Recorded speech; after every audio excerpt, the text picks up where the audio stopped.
Jesús es el camino.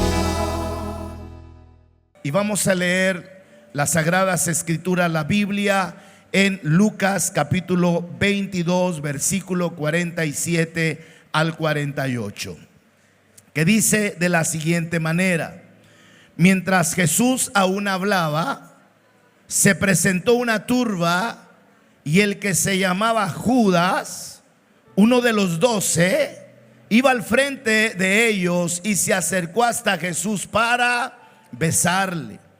Entonces Jesús le dijo: Judas, ¿con un beso entregas al Hijo del Hombre?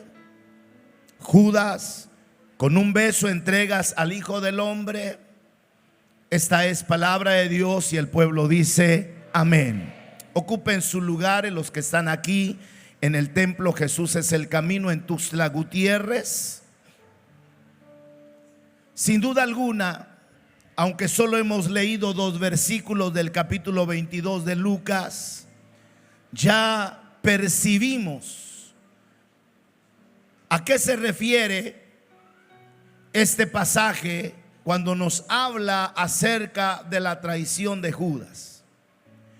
Y lo que hoy quiero compartir con ustedes es responder a una pregunta que quizás la hemos pasado por alto. ¿Qué es la Semana Santa? ¿Qué es la Semana Santa? Si usted tuviera que responder, ¿cuál sería su respuesta? No dudo que si pregunto a personas que no profesan la fe cristiana y le dijera a ellos: ¿y para usted qué es la Semana Santa?,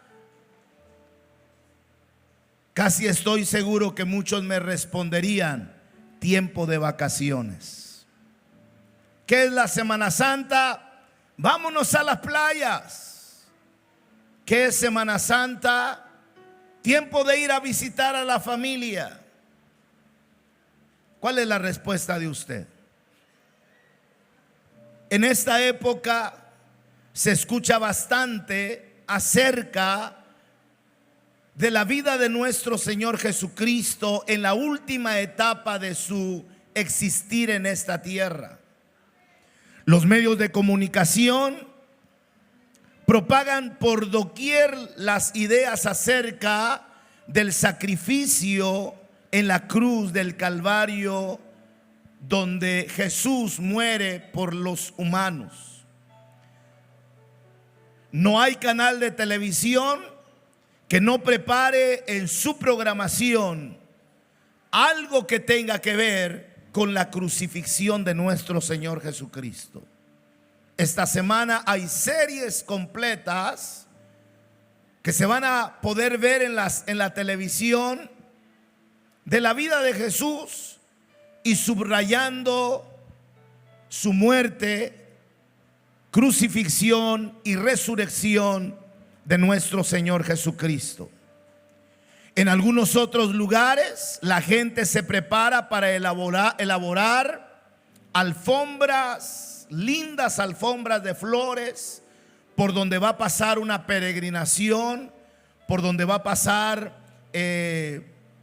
esta simulación, representación de la vida de Jesús y de sus discípulos. Ante todos estos preparativos surgen algunas paradojas que es bueno resaltar. Esta es época de mayor índice de accidentes automovilísticos. Esta es la época en la que lamentablemente surgen muchas muertes por diferentes razones. También, lamentablemente, esta época del año es en las que no hay lugar donde haya un poquito de agua que no haya gente que esté ahí. Desde una semana antes, las playas, los ríos, las lagunas instalaron carpas de empresas que han de ofrecer orín del diablo. Está atestado todos esos lugares por estas situaciones. También en más de una ocasión les he dicho que esta época, esta semana, es cuando el índice de bebidas alcohólicas crece de una manera exagerada. Es cuando más borrachos hay y borrachas también.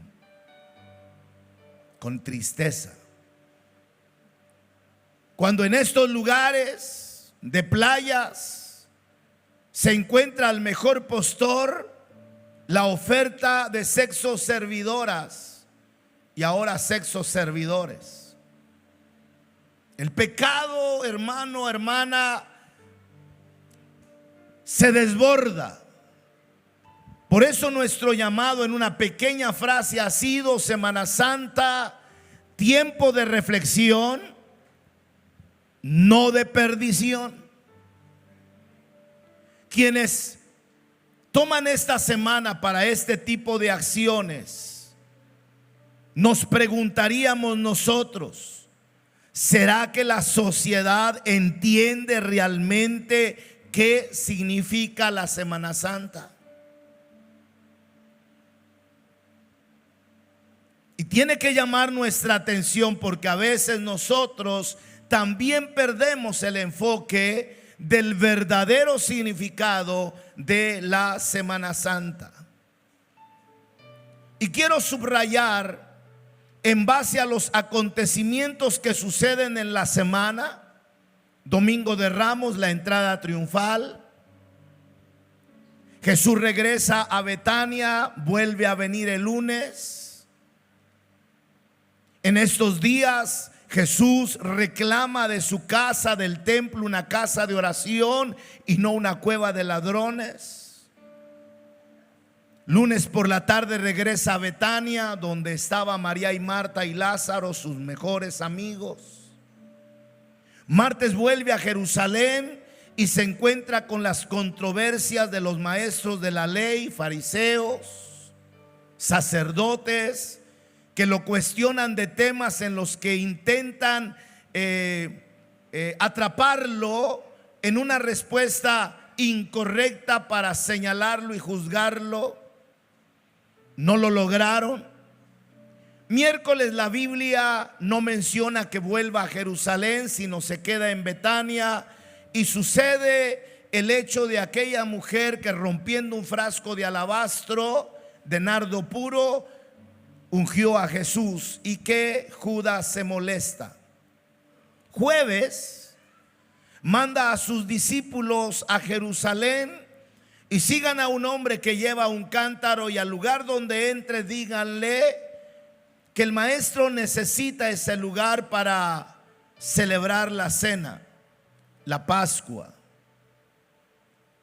Jesús viene a ese lugar junto a sus discípulos y comienza a expresarles que su tiempo ha llegado, que el momento de su muerte está a las puertas, y uno de ustedes me va a entregar.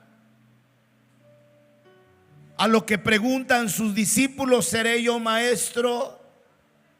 Entre ellos Judas, quien en ese momento está metiendo la mano en el plato, y Jesús lo señala como la persona que lo ha de traicionar, y le dice: Judas, lo que vas a hacer, hazlo pronto. Y dejando su lugar, Judas salió para cumplir el propósito de su traición. Jesús toma el pan, lo parte, lo bendice y le dice a sus discípulos: este es mi cuerpo que por vosotros es partido. Tomando la copa dijo: esta es mi sangre que por vosotros es derramada. Nosotros como pastores ministramos la mesa del Señor usando estos elementos, y usamos esas palabras como un recordatorio o memorial de lo que Jesús hizo. Pero estoy seguro que ningún ministro alcanzará a expresar esas palabras con el profundo sentir con los que lo mencionó Cristo Jesús. este es mi cuerpo que por vosotros es partido. Esta es mi sangre que por vosotros es derramada. Cantando el himno salieron a Getsemaní para enfrentar las horas de su agonía moral y tras ello tener que ser preso para llevarlo ante Caifás y Anás, ellos mandarlo ante Pilato, Pilato regresarlo a los sumos sacerdotes, y así se pasó la noche del jueves y parte del viernes hasta la sentencia, donde el pueblo dice: crucifícale. Y Pilato declara la muerte de nuestro Señor Jesucristo.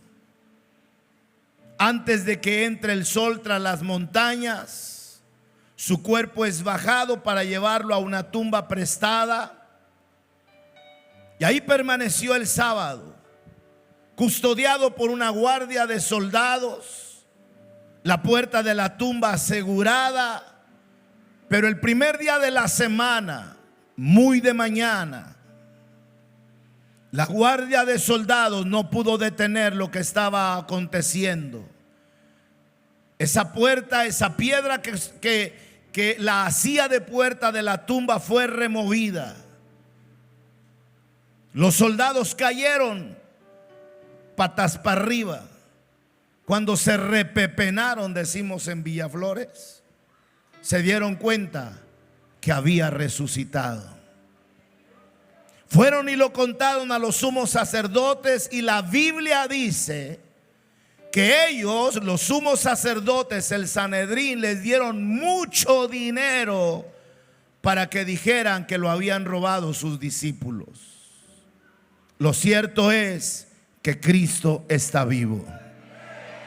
Que los ángeles le dijeron a las mujeres que lo iban a embalsamar: ¿por qué buscáis entre los muertos al que vive? No está aquí, ha resucitado. ¿Por qué buscáis entre los muertos al que vive? Y siempre oro para que este mensaje taladre el corazón de alguien que se postra ante un altar con símbolos religiosos, para que cuando esté postrado ante esos símbolos religiosos hechos de yeso, de madera, de papel, el Santo Espíritu de Dios les taladre el corazón con esta gran verdad: ¿por qué buscáis entre los muertos al que vive? No está en ese altar, no está en ese crucifijo. Jesucristo está vivo, tocando a la puerta de cada corazón que pueda abrirle. Amén. A su nombre. En base a este resumen que compartí con ustedes de la semana, déjenme decirles cuál es el verdadero significado de la Semana Santa. Y lo primero es una época de limpieza espiritual. Porque Jesús, entrando en el templo, Lucas 19:45, comenzó a echar fuera a todos los que vendían y compraban en él, diciéndoles: escrito está, mi casa es casa de oración, mas vosotros la habéis hecho cueva de ladrones. Desde ese momento, uno de los propósitos maravillosos de esta semana es que Dios demanda de nosotros limpieza espiritual en nuestras vidas. No se olvide que su vida es un templo del Espíritu Santo. Nuestra vida es templo del Espíritu Santo. No permita que su vida sea una cueva o una guarida de demonios. Que su corazón y su vida sea un lugar donde haya adoración al único que merece ser adorado, nuestro Señor Jesucristo. La Semana Santa demanda de cada creyente una vida espiritual de pureza. recordando siempre que sin santidad nadie verá al Señor, recordando siempre que el Señor viene por una iglesia gloriosa, que sus vestidos no tengan mancha ni arruga. Primer punto de lo que debe significar para nosotros la Semana Santa: limpieza espiritual.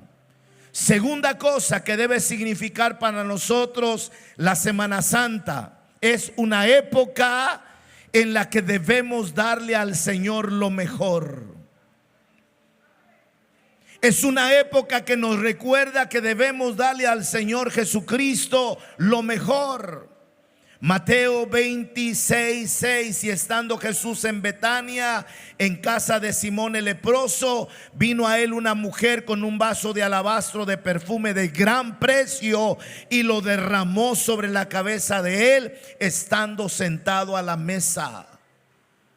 Esta mujer se preparó para darle lo mejor, de manera que Judas y los que estaban ahí dijeron: se hizo un desperdicio, porque este perfume se hubiera vendido en más de 300 denarios y darlo a los pobres.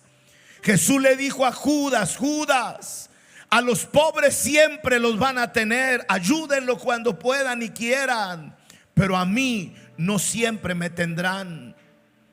Y esta mujer me ha ungido para mi sepultura. Estimado hermano y hermana, que la Semana Santa nos recuerde que a Jesucristo debemos siempre darle lo mejor que esté a nuestro alcance. El esfuerzo mayor que usted pueda hacer, quizás raye en el sacrificio, pero si es para Cristo Jesús, vale la pena darle a Él lo mejor que pueda estar a nuestro alcance.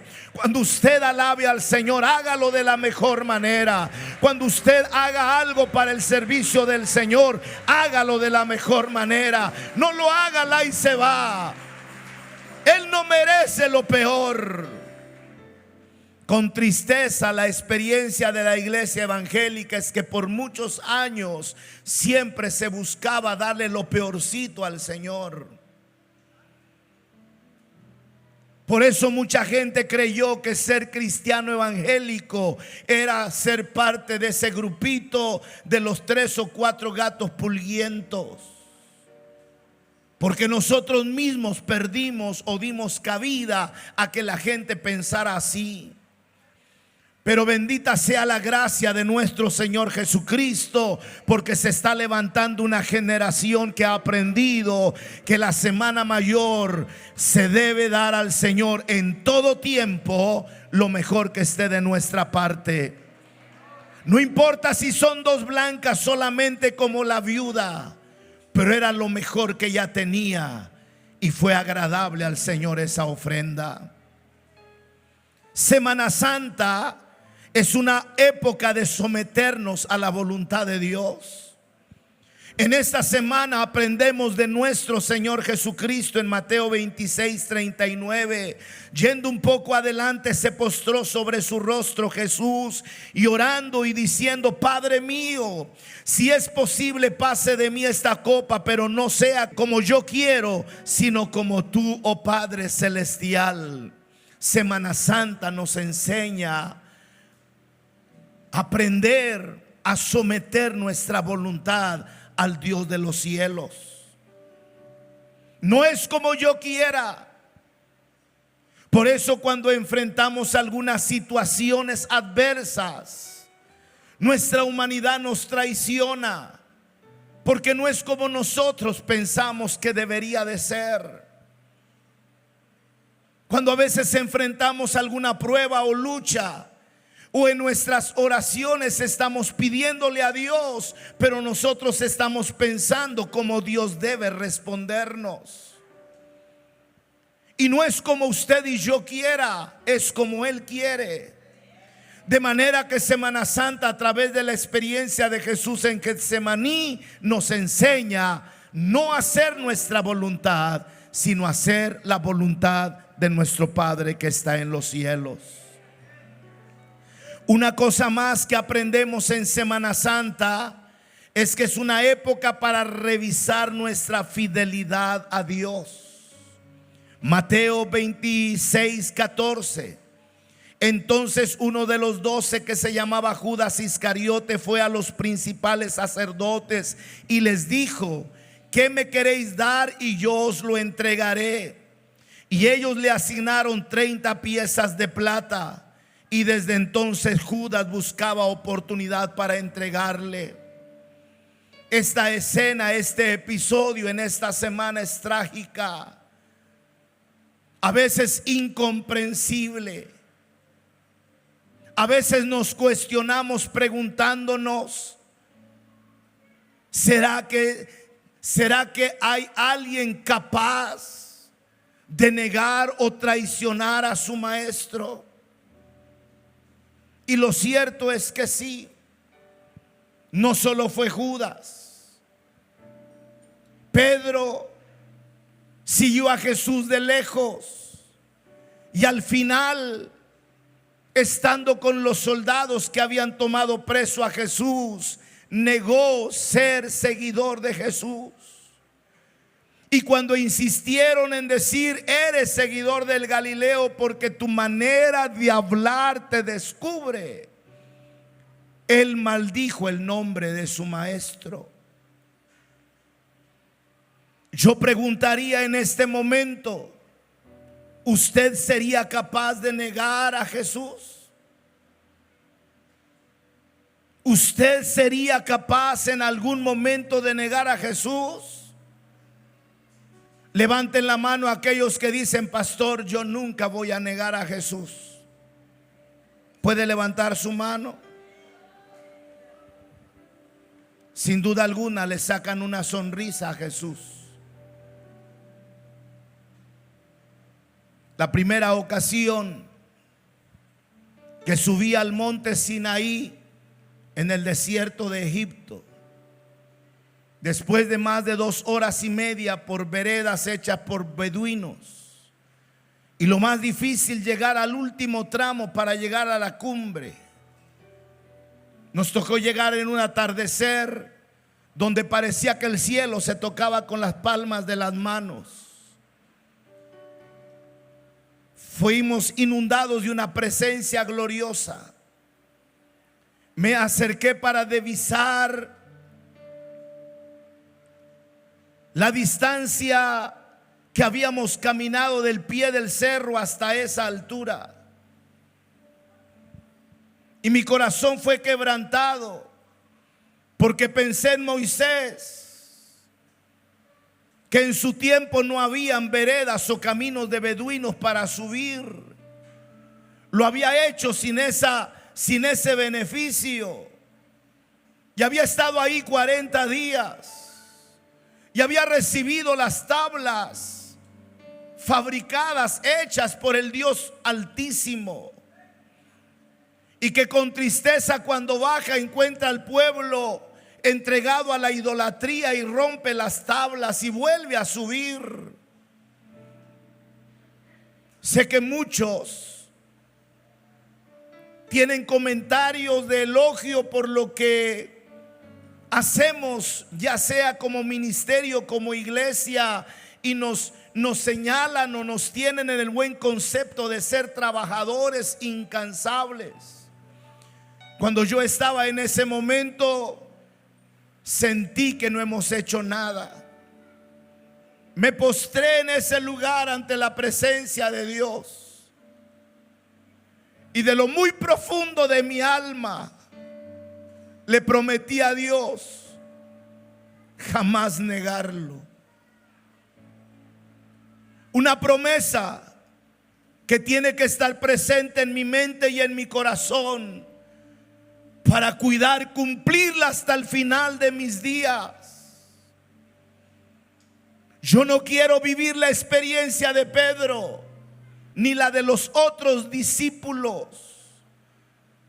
porque cuando Jesús les dice a ellos que va a ir a Jerusalén para morir, Pedro le dice: nunca tal cosa te acontezca. Si es necesario, moriré yo por ti. Y Jesús le dijo: Pedro, antes que el gallo cante me habrás negado 3 veces. Pedro dijo: no te voy a negar. Y los otros dijeron lo mismo. ¿A qué se debió entonces el desenlace?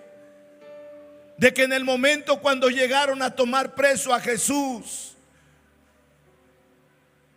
10 de estos discípulos salieron casi desnudos huyendo. El único que se quedó fue Pedro, quien sacando su espada enfrentó a uno de los siervos. Pero que al llamarle la atención Jesús, Pedro lo siguió de lejos.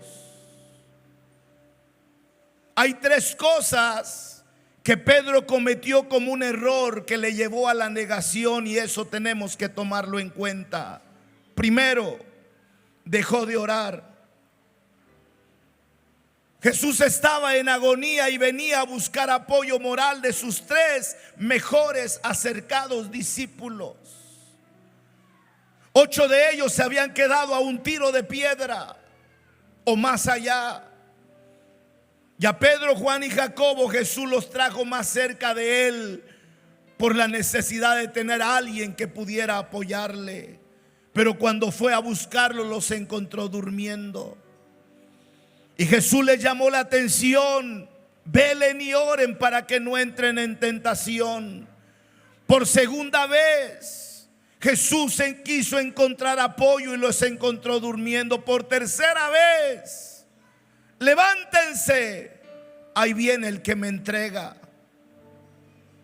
Los que decían amar a Cristo estaban durmiendo.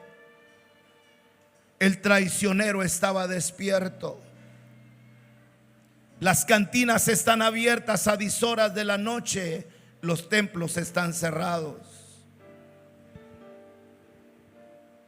Los antros de vicio están llenos toda la semana. Los templos están vacíos. ¿Quieres tú como yo no negar al maestro? No dejes de orar. Jamás dejes de orar. Segundo, no sigas a Jesús de lejos. O eres o no eres. Si eres, no te avergüences de llamarte un cristiano en donde quiera que estés. Y tercero, Pedro negó a Jesús por estar entre los enemigos de Cristo. Fue ahí el descalabro total para Pedro, conviviendo con los enemigos de Cristo. Cuida tus amistades. Y que el lugar donde estés no es para convivir con los enemigos de Cristo, sino para hacer luz en medio de la oscuridad. Ya basta con todos los que traicionan a Jesús. No sea usted ni yo uno más. Aleluyita. Si yo como pastor se me mueve el tapete cuando alguien que sirve al Señor en alguna área de la iglesia por una u otra razón se acerca para decirme: pastor, ya no voy a servir ahí, y presenta sus razones, y a más de uno le he dicho: son tan pocos los que sirven, y que tú desertes de hacerlo, ¿cuánto dolor le ha de causar al Señor de los cielos?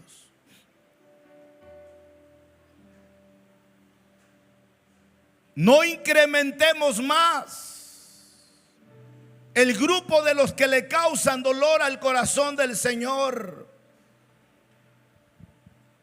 No nos pongamos en el papel o en el lugar de Judas Iscariote,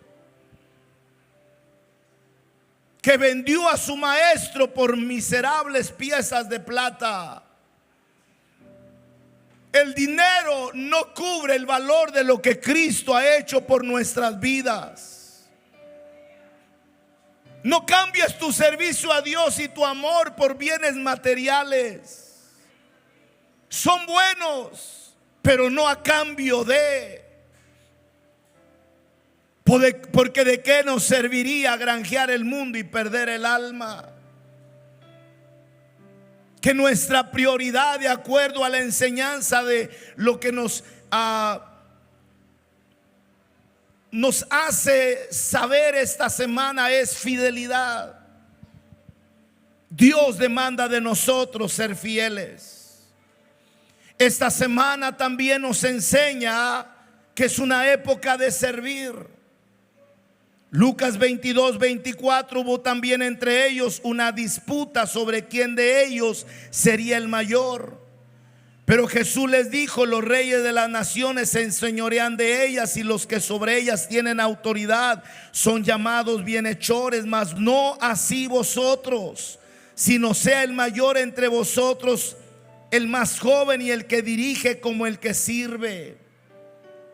Estimados, los acontecimientos de esta semana, entre uno de estos es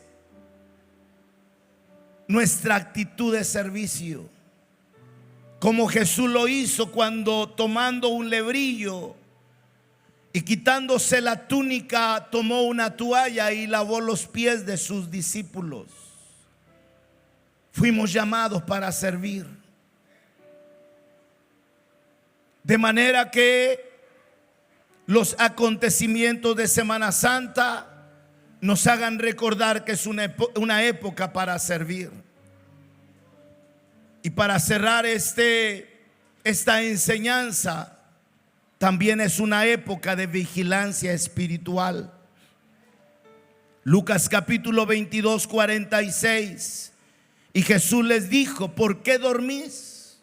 Levantaos y orad para que no entréis en tentación.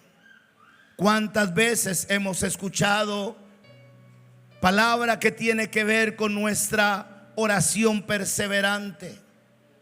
¿Cuánto se nos enseña? ¿Cuánto se nos dice? ¿Cuánto ejemplo encontramos en Jesús de la oración? Pero lamentablemente pasamos por alto nuestra obediencia. Estimados, ¿qué es la Semana Santa? Es un tiempo en donde se nos llama a tener siempre una vigilancia espiritual, velar, estar atentos. Los días son malos. Hoy más que nunca, como dijera el apóstol, no dejen de congregarse, como algunos tienen por costumbre. Cuanto más ahora que veis que los días o el día se acerca. Es tiempo hoy de sacudirnos la pereza espiritual y estar velando en nuestra comunión con Dios a través de lo espiritual. Aprendimos que es una época para servir. Aprendimos que es una época para revisar nuestra fidelidad a Dios, para someternos a su voluntad, para darle lo mejor a quien nos dio su vida en la cruz del Calvario. Y aprendimos que es una época para mantener nuestro templo limpio de las contaminaciones mundanales, de manera que el Señor pueda habitar en nuestros corazones. Sin duda alguna, no hay alguien mejor en toda la historia que nuestro Señor Jesucristo, en quien se reflejó el amor de nuestro Padre eterno. Desde Chiapas para todo el mundo, Jesucristo, esperanza segura.